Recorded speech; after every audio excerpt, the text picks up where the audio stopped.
Hello and welcome to Arunika Study. Guys, CTET 2020 maths content series का ये दूसरा video है। इस वीडियो में हम नंबर सिस्टम के एक टॉपिक डिविजिबिलिटी रूल्स विभाजन के नियम को समझने वाले हैं। इस वीडियो के पहले एक और नंबर सिस्टम टॉपिक का एक और नंबर सिस्टम चैप्टर का वीडियो आ चुका है, जिसमें स्थानीय मान प्लेस वैल्यू, अंकित मान face value, LCM, HCF, board मास जैसे टॉपिक कवर हुए हैं। उस वीडियो में भी क्वेश्चन सॉल्व करने के ट्रिक्स को मैंने बताया था। इस वीडियो में भी विभाजन के नियम को बताऊंगा और इसमें क्या क्या ट्रिक्स लगते हैं वो सारी चीज़ें मैं बताने वाला हूं। तो चलिए शुरू करते हैं। Let's start the video. यहाँ पे एक हम नया कॉन्सेप्ट सीखने जा रहे हैं, विभाजित। विभाजन कैसे करें, विभाजन के क्या नियम होते हैं, कैसे जाने कि कैसे कोई संख्या 3 से विभाजित हो रही है या 2 से विभाजित हो रही है या 5 से विभाजित हो रही है या नहीं हो रही है। ये जानने के लिए कुछ रूल्स हैं, कुछ नियम हैं, उनको अभी समझते हैं और उसके कुछ एप्लीकेशन भी समझेंगे कि उससे हमको और क्या क्या फ़ायदा होता है। तो सबसे पहले आ रहा है 2 से विभाजित।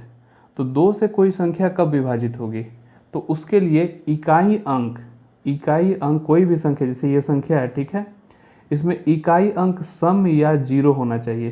तो ये इकाई अंक ये हो गया, तो ये क्या है 6, मतलब ये तो सम संख्या है, ठीक है। इसमें देखते हैं ये क्या है, इकाई अंक जीरो है, मतलब इस नियम को ये भी बता रहा है, तो ये भी 2 से विभाजित होगा, ठीक है। अब उसी तरह बोल दिए 1 2 2 1। अब इसमें इकाई स्थान पे तो सम संख्या भी नहीं है और ना जीरो है, ये 2 से विभाजित नहीं होगा, ठीक है। अब इस पे बहुत सारे सवाल आते हैं, जैसे आपको बोल देगा कि 5 3 5 6 4 8 9 5 इतने नंबर दे देगा और पूछेगा कि इसमें से कौन कौन से 2 से विभाजित हो रहे हैं और कौन कौन से 2 से विभाजित नहीं हो रहे हैं। तो ये 2 से विभाजित होगा, इकाई स्थान पे विषम संख्या है, तो ये नहीं होगा। ये होगा, बिल्कुल होगा, इकाई स्थान पे सम संख्या है, ये बिल्कुल होगा, ये नहीं होगा। तो इसी तरह इसको पहचानना है, ठीक है। तो अब बात करते हैं 3 से विभाजित। इसके लिए क्या टर्म्स और कंडीशंस होते हैं। इसमें बोलता है संख्या के अंकों के योग में 3 का भाग होना चाहिए। मतलब एक उदाहरण दिया हुआ है 7608, ये एक संख्या दी हुई है। इसमें अंकों के योग, अंकों का योग क्या है, 7 जोड़ 6 जोड़ 0 जोड़ 8 बराबर कितना हो जा रहा है, 21 हो जा रहा है।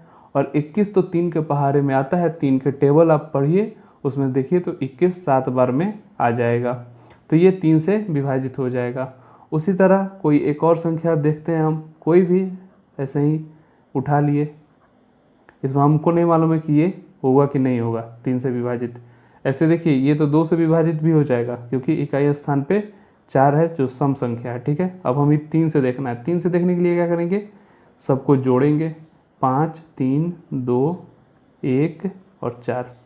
अब इसको जोड़ के देखते हैं, 5 और 3 क्या हो जाएगा, 8 हो जाएगा, 8 और 2 10, 10 और 1 11, 11 और 4 15, तो ये 15 हो गया। तो 15 तो 3 के टेबल में आता है, मतलब ये भी 3 से विभाजित हो जाएगा, ठीक है। अब देखिए इस पे सवाल कैसे आता है, कोई संख्या दे देगा और बोलेगा कि 3 से विभाजित कर रहे हैं तो शेषफल क्या बच रहा है, ठीक है, शेषफल क्या बच रहा है। तो अब हम उस संख्या में 3 से भाग नहीं देंगे, एक बहुत ही छोटा तरीका है जो यहाँ पे लगा हुआ है, उसी तरह का उसमें भी एक तरीका है, वो यहाँ पे लगाएंगे। जैसे एक संख्या लेते हैं 4 3 2 1 4, ठीक है। अब इसमें हम 3 से भाग दे के और देखना है कि शेषफल क्या आ रहा है, तो हम 3 से भाग नहीं देंगे, इसमें तरीका क्या करेंगे, पहले सबको जोड़ लेंगे, ठीक है, सबको जोड़े, सबको जोड़ने के बाद क्या आ रहा है, 4 3 7, 9, 9 1 10 और 14, 14 आ रहा है। अब इसमें 14 में 3 से हम भाग देंगे, ठीक है। ये 14 में हम 3 से भाग दिए तो 4 बार में क्या आ जाएगा, 12, बचा क्या, 2। तो ये 2 शेषफल होगा जब हम इसमें 3 से भाग देंगे तब, ठीक है। अब 4 से विभाजित होने वाला टर्म्स और कंडीशंस देख रहे हैं। तो 4 से विभाजित होने के लिए इसमें जो नियम है वो है अंतिम 2 अंक, संख्या के अंतिम 2 अंकों में 4 का भाग होना चाहिए। संख्या के अंतिम 2 अंकों में 4 का भाग होना चाहिए। तो ये एक संख्या दी हुई है, अंतिम 2 संख्या क्या हो गई, ये 24, ठीक है। अब ये इसमें 4 से भाग दे रहे हैं तो पूरा पूरा कट रहा है कि नहीं ये देखना है, मतलब 4 के पहाड़े में वो आ रहा है या नहीं आ रहा है। तो 24 तो आता है 4 के पहाड़े में, 6 बार में हो जाता है, तो ये संख्या 4 से विभाजित हो जाएगी, ठीक है। तो ये तो हम देख लिए कि विभाजित होने के लिए क्या करना चाहिए, ठीक है। अब इस पे भी सवाल उसी तरह का आएगा कि एक संख्या दे दिया हुआ है और पूछेगा कि 4 से विभाजित करने के बाद इसमें क्या शेषफल मिल रहा है। तो इसमें भी वही काम करना है, कुछ और नहीं करना है, जैसा नियम है उसी तरह का इसमें भी काम करना है। अंतिम 2 अंक निकाल के लिखिए और 4 से उसमें भाग दे दीजिए। तो अगर कोई शेषफल आया वही शेषफल हमारा उत्तर हो जाएगा। जैसे 5 7 3 2 6 4 1 ये है। अब इसने इतने बड़े नंबर में 4 से भाग कैसे देंगे, तो अंतिम 2 हम निकाल लिए, अंतिम 2 क्या हो गया 41, इसमें 4 से भाग दे देंगे तो ये क्या हो गया, यहाँ पे क्या मिला हमको शेषफल 1, तो इसका भी शेषफल क्या मिलेगा 1 ही मिलेगा, ठीक है। अगला है 5 से विभाजित। इसमें क्या होता है कि संख्या के इकाई अंक के जगह पर 0 या 5 होने पर उस संख्या में 5 का भाग जाएगा। इकाई अंक 0 या 5 होने पर उस संख्या में 5 का भाग जाएगा। मतलब ये संख्या दी हुई है, अब इस संख्या के इकाई अंक पे क्या है 5 है, तो ये 5 से मतलब विभाजित हो जाएगा, ये भी विभाजित हो जाएगा, 5 है इकाई पर, ये भी विभाजित हो जाएगा, 0 है। तो ऐसे 0 और 5 बस इकाई स्थान पे देखना होता है। अब इसमें भी अगर उस तरह से क्वेश्चन आ गया कि 3 3 3 और 3 इसको 5 से विभाजित कर रहे हैं, मतलब भाग लगा रहे हैं 5 से इसमें, तो कितना हमको इसमें मिल जाएगा क्या कहते हैं शेषफल। तो 5 से जब भाग देंगे तो देखेंगे कि इसमें कितना आ रहा है। तो अगर 3 है तो 3 से जस्ट पहले क्या आएगा, जो 5 से विभाजित हो जाएगा, तो 3 से जस्ट पहले ऐसी संख्या आएगी जिसमें 0 हो सकती है। अब तो 5 तो हो नहीं सकता है, 3 के पीछे चलेंगे तो 2 1 और 0 आएगा पहले, 5 तो नहीं आएगा, तो 0 आएगा। और तो इन दोनों का बस यही अंतर देख लेंगे तो वो मेरा शेषफल मालूम चल जाएगा। अगर आ गया 3 3 3 और 8, तो 8 से पहले 0 और 5 में कौन सा पहले आएगा, 5 आएगा पहले, पीछे की तरफ बढ़ रहे हैं 6 7 5, मतलब 7 6 और 5 आएगा, तो यहाँ पे क्या हो जाएगा बस इनका 3, तो ये हो गया 3 शेषफल, ठीक है। 6 से विभाजित के लिए क्या टर्म्स और कंडीशंस है, इसके लिए है जिस संख्या में 2 एवं 3 का भाग होगा वह संख्या 6 से भी विभाजित होगी, ठीक है। मतलब 2 से जिस संख्या में भाग हो जा रहा है, 3 से हो जा रहा है, वो 6 से भी हो जाएगा, दोनों से होना चाहिए, ये नहीं कि किसी एक से, दोनों से विभाजित होना चाहिए, तो वो 6 से विभाजित हो जाएगा। जैसे एक ये संख्या दी हुई है 6702, अब इसमें इकाई स्थान पे क्या है 2 है, 2 क्या है सम संख्या है, तो सम संख्या जब होती है तो वो चीज़ 2 से विभाजित हो जाएगा। अच्छा 3 के लिए क्या करेंगे, सभी अंकों को जोड़ लेंगे, ठीक है। तो सभी अंकों को जोड़ेंगे तो क्या आएगा 15। अब 15 भी 3 से विभाजित हो जाता है, तो ये 2 और 3 से दोनों से विभाजित हो गया, इसका मतलब 6 से विभाजित हो जाएगा। अगला है 8 से विभाजित होने वाला टर्म और कंडीशन। इसमें लिख रहा है अंतिम 3 अंक 8 से विभाजित है तो पूरी संख्या भी 8 से विभाजित होगी। अंतिम 3 अंक, ये इतनी बड़ी संख्या दी हुई है। अब इसको जांचने के लिए कि 8 से विभाजित हो रही है या नहीं हो रही है तो क्या करेंगे, तो अब पूरे में 8 से भाग देना मतलब अच्छा खासा टाइम देना हो जाएगा, अच्छा खासा समय लगेगा। तो इसमें क्या करेंगे, इसमें अगर जांचना है तो बस अंतिम 3 अंक इसमें देख लेते हैं। 4 वाले में क्या करते थे, अंतिम 2 अंक देखते थे, 8 वाले में अंतिम 3 अंक। तो अंतिम 3 अंक क्या है, 0, 3 और 2। 8 से भाग देते हैं तो ये क्या हो जाएगा, 0 का 0, फिर बचा क्या 32, 4 से ये तो जाएगा, ठीक है। तो आराम से ये कट रहा है, तो भाग लग जा रहा है इसमें, तो इसमें ये भी विभाजित हो जाएगा 8 से। अब इसमें भी वही काम करेंगे, कोई संख्या दे दिया 7, 3, 4, 5, 1। अब पूछ रहा है कि अब ये बताइए कि 8 से भाग देने पे, 8 से विभाजित करने पे कितना शेषफल बचेगा। तो अंतिम 3 कौन सा है, अंतिम 3 4, 5 और 1 है, ठीक है। इसमें क्या किए, 8 से भाग लगा दिए, तो ये क्या हो जाएगा 40, 5, 1 बचा और 6 बार में 48, 3, ये 3 आपका शेषफल बचा, यही हो जाएगा आंसर। अब अगला है 9 से विभाजित। अंकों का योग 9 से विभाजित होना चाहिए, मतलब जो संख्या दी हुई है उस संख्या के जितने भी अंक हैं उन सभी के योगफल जो आएगा वो 9 से विभाजित होना चाहिए। जैसे अब ये इतना बड़ा संख्या दे दिया हुआ है आपके पास, अब पूछ रहा है कि ये 9 से विभाजित होगा या नहीं। तो सबसे पहले क्या करेंगे, संख्या को जोड़ लेंगे, ठीक है। चलिए संख्या को जोड़ के देखते हैं। ये लिख दिए, अब इसको जोड़ रहे हैं तो 3 और 6 9, 9 और 7 16, 16 और 4 20, 2 22, 22 और 5 27, 27 और 8 35, 35 और 0 35, 35 और 1 36, ये 36 आया। तो 36 तो 9 के पहाड़े में 9 के टेबल में आता है, मतलब 9 से विभाजित होता है, तो ये संख्या भी 9 से विभाजित हो जाएगी, ठीक है। अब सवाल इसमें भी वही आएगा कि कोई संख्या दे देगा और बोलेगा कि 9 से विभाजित हो रही है या नहीं हो रही है। तो इसमें भी वही काम करेंगे, सभी संख्याओं को जोड़ लेंगे और जो योगफल आएगा उसमें 9 से भाग लगा देंगे, तो शेषफल जो आएगा वही शेषफल हमारा जो क्वेश्चन में पूछा होगा वही शेषफल हो जाएगा, ठीक है। अगला है 10 से विभाजित होने के लिए।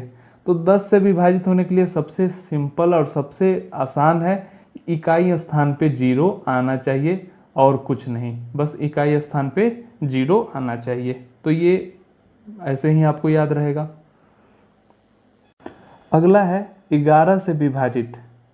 11 से विभाजित के लिए मतलब ध्यान से सुनिए, इसमें क्या होता है, इसमें सम स्थान और विषम स्थान का योग निकालते हैं, फिर उस योग में अंतर देखते हैं, उसके बाद हम पहचानते हैं कि 11 से होगा या नहीं होगा। तो ये विषम स्थान हो गए ये सारे, ठीक। ये सम स्थान हो गया, ठीक है। इनका योग क्या हो जाएगा, 4 और 2 6, 6 जोड़ 1 जोड़ 7, ये कितना हो गया 14, ठीक है।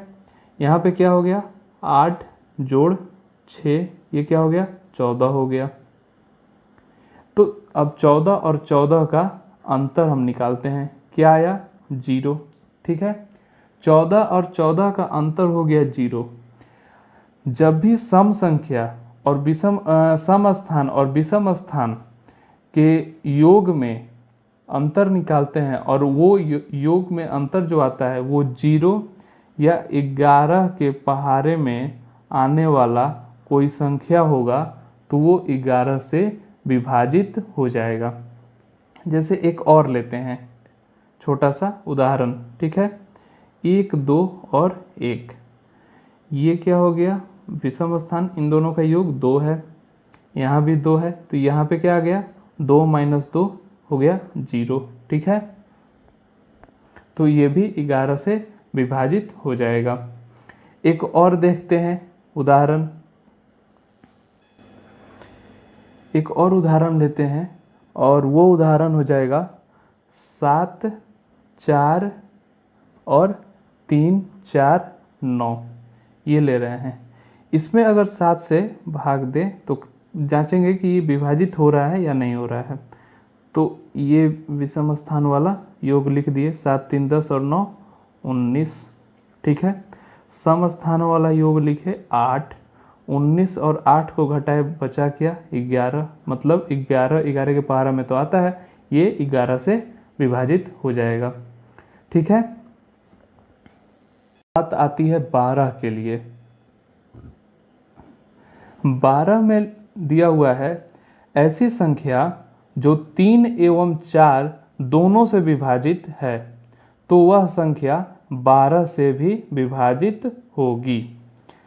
12 से 6 में क्या पढ़ते थे, 2 और 3 से विभाजित होने के लिए। 12 में क्या पढ़ रहे हैं, 3 और 4 दोनों से विभाजित होना चाहिए। अब ये संख्या आ गया, तो सबसे पहले 3 के लिए क्या करते थे कि संख्या के अंकों का योग निकालते थे। तो योग निकाल कर देखते हैं। अब इसका योग क्या हो जाएगा, 8, 5, 13, 13 और 2 15, 15, 1, 16, 16 और 2 18, तो 18 तो 3 से विभाजित हो जाती है। चलिए 3 से तो मिल गया। अब 4 से देखने के लिए क्या करेंगे, अंतिम 2 अंक लेंगे 12, और ये 12 4 से विभाजित हो जाता है, ठीक है। तो 3 और 4 दोनों से विभाजित हो गया, तो इसका मतलब ये संख्या 12 से विभाजित हो जाएगा। अब जितना भी पढ़े उस पे एक सवाल कर लेते हैं। ये सवाल आपके परीक्षा में ऐसे ही सवाल आएंगे, मतलब मैं जो सवाल आपको करवा रहा हूँ इससे बाहर एक क्वेश्चन भी नहीं जाएगा। जितना मैं समझा रहा हूँ, जितना बता रहा हूँ, उसी तरह के क्वेश्चन ही आएंगे। मैक्सिमम क्वेश्चन तो सेम ही होंगे, लेकिन जो नहीं भी होंगे बस डेटा इधर उधर करके होगा वैसा ही सवाल, ठीक है। तो चलिए इस सवाल को देखते हैं।